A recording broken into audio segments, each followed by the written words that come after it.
One of the most common questions about Equestria's future is, where are the Windigos? Those winter spirits that feed off of hatred between the tribes? With all the hateful stereotypes each tribe had against the others, the Windigos should have had a heyday. And yet, not a single snowflake to be found. Where are the Windigos?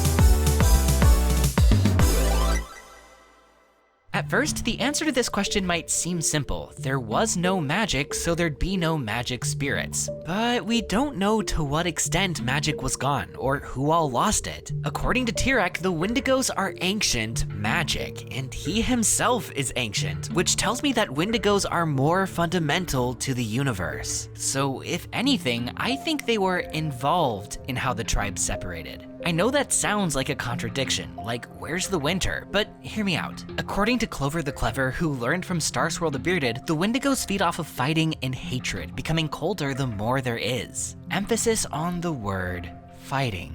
In future Equestria, there was no fighting between the tribes. There was no interaction at all. The tribes were completely isolated from each other, going their whole lives without so much as even seeing a member from another tribe. They surely weren't living in harmony, but it technically wasn't disharmony either. So if the Windigos are like the Sirens and feed on conflict specifically instead of general animus, then it makes sense that we wouldn't see them. There was nothing left for the Windigos to feed on. And later, when there was direct conflict, it was too short-lived and small scale to bring the Windigos back.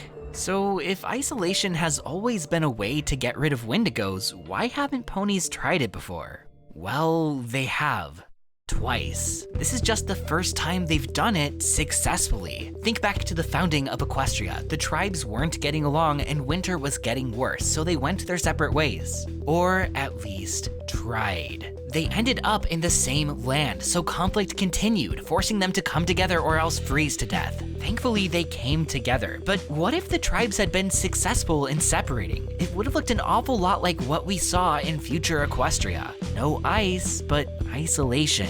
The only reason the founders weren't able to do this is because they had limited cartography and technology. But as those things develop, future ponies would be able to segregate much more efficiently. The second time the ponies tried isolating was during a time I remember. The three villains had sown seeds of mistrust and the tribes were beginning to successfully segregate. There were still enough negative interactions across Equestria for the Windigos to feed on, but had things continued, it was only a matter of time before total isolation. But things didn't continue.